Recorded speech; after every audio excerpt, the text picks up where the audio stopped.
Ne laissez pas les GAFA décider de ce que vous devez voir ou non, c'est votre choix qui compte. Si vous voulez recevoir des actualités fiables et non censurées, abonnez-vous dès maintenant à notre newsletter sur le site internet de NTD français. De cette façon, peu importe ce qui se passe, vous aurez toujours accès à nos contenus. Vous pouvez aussi regarder nos vidéos directement sur ntdtv.fr. La mort d'un célèbre chirurgien chinois spécialisé dans les greffes suscite des soupçons. Elle a été déclarée comme un suicide, mais certains parlent des prélèvements forcés d'organes pratiqués par le PCC. Les plus importantes réunions politiques de la Chine sont prévues pour la fin de la semaine. Les autorités semblent intensifier la répression des militants et de ceux qui demandent justice avant l'événement. Un volontaire chargé de la lutte contre la pandémie en Chine a été placé en quarantaine, mais son séjour a rapidement pris une tournure inattendue, lorsqu'il a vu des gens devenir mentalement instables à cause des conditions de quarantaine. Devant la salle de conférence de la CEPAC, des citoyens américains ont défilé en revendiquant entre autres le rejet du régime autoritaire chinois.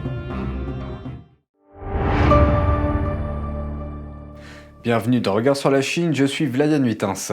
La mort d'un célèbre chirurgien chinois spécialisé dans les greffes soulève des discussions. Dimanche dernier, les médias chinois ont rapporté que le docteur Zhang Yujin, âgé de 57 ans, venait de mourir. Il est soupçonné d'avoir commis un suicide en sautant du bâtiment de son hôpital, mais l'hôpital a refusé de confirmer la cause de sa mort.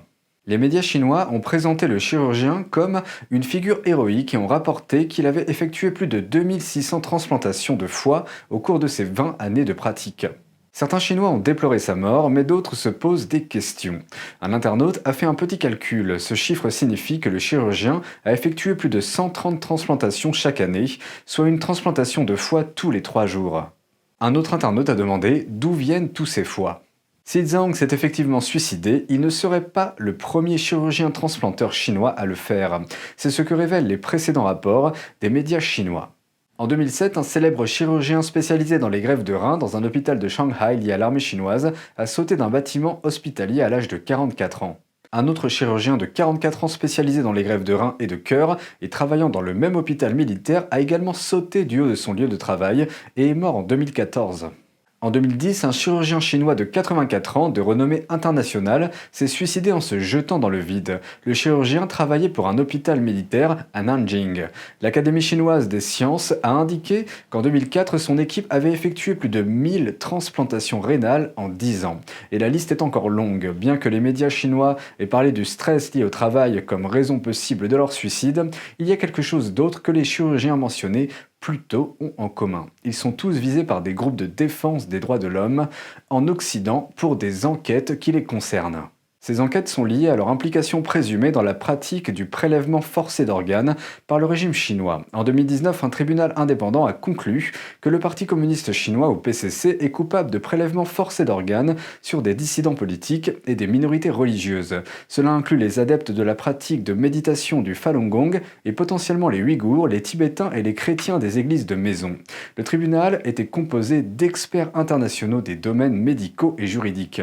Il était dirigé par Sir Geoffrey Nice. Sir Geoffrey Nice avait également dirigé le tribunal pénal international pour l'ex-Yougoslavie. We, the tribunal members, are all certain, unanimously and sure beyond reasonable doubt, that in China, forced organ harvesting from prisoners of conscience has been practiced for a substantial period of time, involving a very substantial number of victims.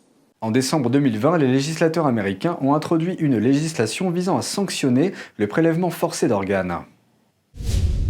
La plus importante conférence annuelle du Parti communiste chinois approche.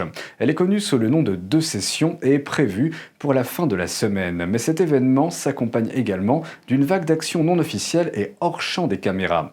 Le PCC a l'habitude d'intensifier la répression de ceux qui s'opposent au régime avant ces événements importants. Enlèvement, assignation à résidence, détention illégale et emprisonnement ne sont que quelques-unes des méthodes utilisées pour les faire taire. Ceci est particulièrement vrai pour les militants des droits de l'homme et les pétitionnaires ou ceux qui cherchent à obtenir justice en déposant des plaintes auprès des autorités. Les autorités visent à empêcher les plaintes des pétitionnaires de parvenir aux autorités supérieures.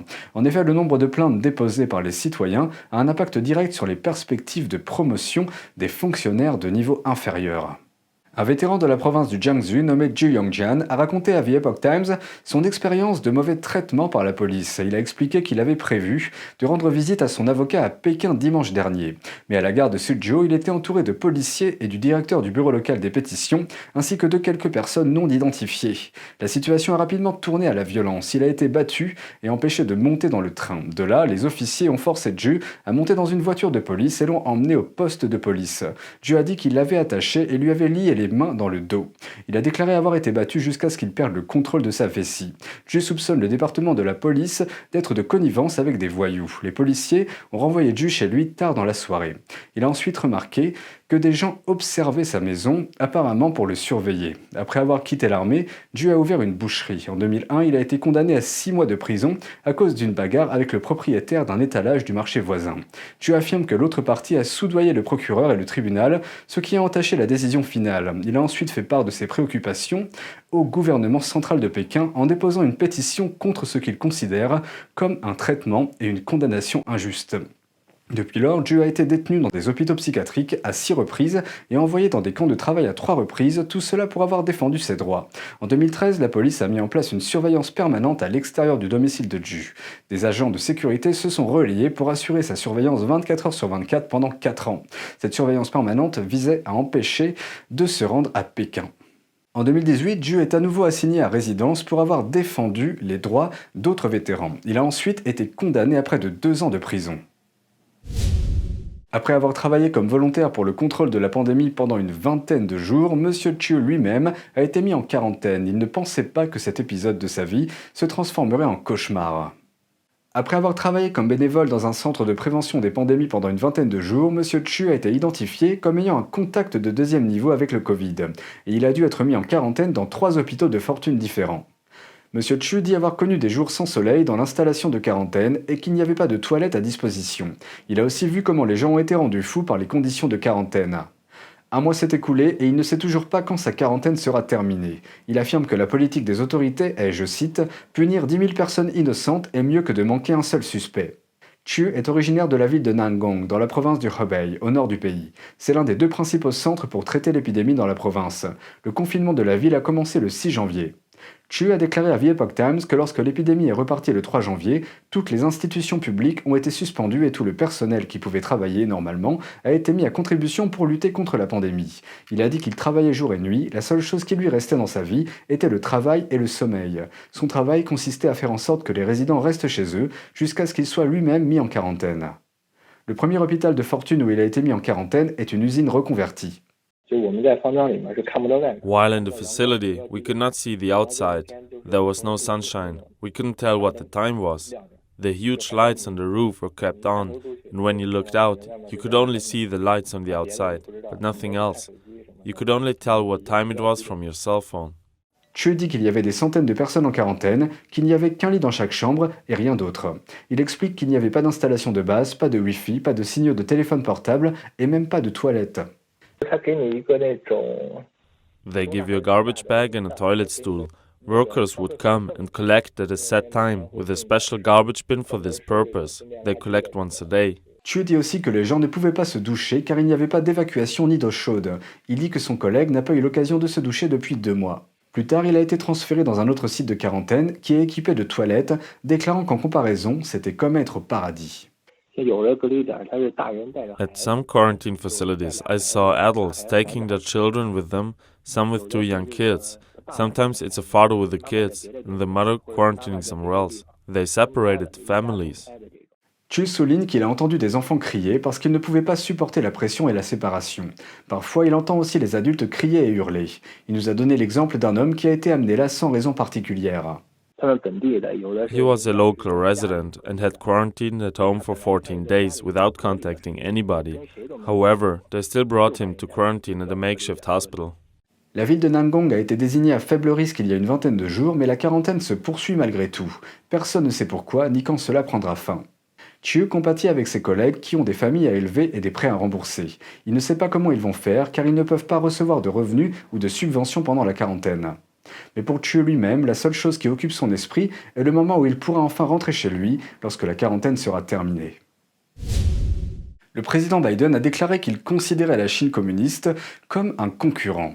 Mais son administration poursuit les régulations de l'ère de Trump qui considère le régime comme un adversaire. Le principe vise à protéger la sécurité de la chaîne d'approvisionnement américaine dans le secteur technologique contre les menaces de régimes hostiles identifiés comme des adversaires étrangers. Elle donne au ministère du Commerce de larges pouvoirs pour surveiller ou empêcher les entreprises technologiques américaines de vendre des produits impliquant des technologies américaines à ses adversaires étrangers. Cette règle a été proposée par l'ancien secrétaire au commerce Wilbur Ross.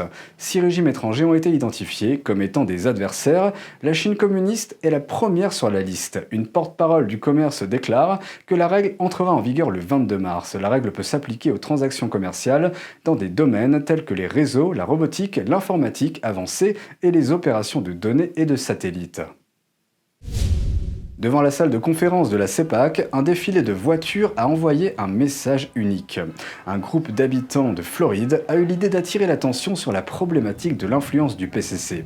Ils ont rassemblé plus de 20 voitures, certaines avec des pancartes appelant à la fin du Parti communiste chinois. D'autres pancartes invitent les gens à signer des pétitions connexes. Les voitures ont défilé autour du lieu de la conférence, circulant dans le secteur pendant environ 4 heures. C'est tout pour aujourd'hui, merci d'avoir suivi Regard sur la Chine. Je vous rappelle que vous pouvez vous abonner à notre newsletter sur ntdtv.fr. On se retrouve demain pour une nouvelle émission, prenez soin de vous et à bientôt.